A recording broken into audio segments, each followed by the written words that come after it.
Labvakar, dāmas un kungi. Šī ir konservatīvās domas konferences demos otrā sesija par tēmu, kas ir mēs. Mans vārds ir Jāzeps Baško. Es esmu izdevniecības Kodoka vadītājs, viens no šīs konferences rīkotājiem. Šodien tātad ir mūsu konferences otrais vakars. Par pirmo vakaru Delfi rakstīja, ka tas ir pa pusēji partijas dibināšanas kongress. Man ir jūs jānomierina, šis nav partijas dibināšanas kongress.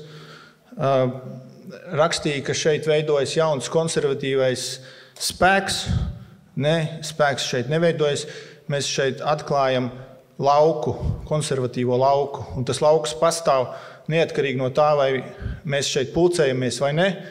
Jautājums ir, vai tikai mēs viņu atklāsim.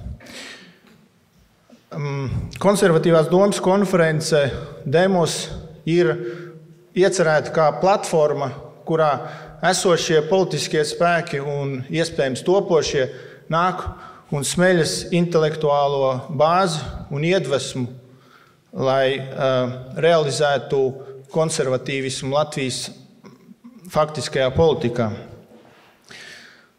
Šīs dienas tēma nav par to, kas esam mēs, konservatīvie. Šīs dienas tēma ir, kas ir mēs, un šis mēs ietver ne tikai tos, kas ir šeit zālē, ne tikai mēs ir ideja par kolektīvo identitāti, kas ietver arī cilvēks, kas varbūt nedomā tā kā es vai jūs. Mēs ir nācijas kolektīvā identitāte, kas ir priekšnoteikums, lai vispār varētu tapt kompromisu politika, respektīvi, lai mēs varētu neuzskatīt tos, kas domā citādi kā mēs, par eksistenciālu apdraudējumu sev. Lai mēs zinātu, ka tas, ka otrs domā citādi, nenozīmē, ka viņš uzreiz ir pretvalstisks elements vai mazāk izglītots, bet mūs abus vieno kaut kas vairāk, uz ko mēs varam atsaukties un paļauties, ka tā vārdā mēs viens otru neiznīcināsim, lai politiskajā cīņā uzvarētu. Bet, īstenībā par šo tēmu runās daudz gudrāk cilvēki. Es te tikai tā īsi ievadu. Vēl pirms es dodu vārdu īstiem runātājiem, man jāpasaka daži paldies.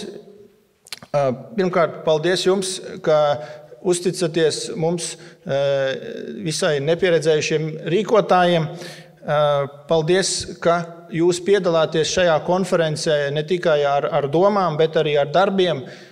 Šodienas konferencē vairāk nekā 60% finansējumu veido dalības maksas, kas ir atzīstami. Tas ir 2 reizes vairāk nekā pirmajā konferencē. Vēl jāsaka liels paldies Rīgas Latviešu biedrības namam, kas mūs šodien šeit uzņem ar ļoti iespaidīgu pretimnākšanu, atlaidi. Pa tirgus cenām mēs te nebūtu bijuši. Ceram, ka šī konference nedarīs negodu Rīgas Latviešu biedrības namam un varbūt izdosies šīs padarīt par mūsu nākamajām pastāvīgajām mājām. Jā, tas no manis pagaidām viss.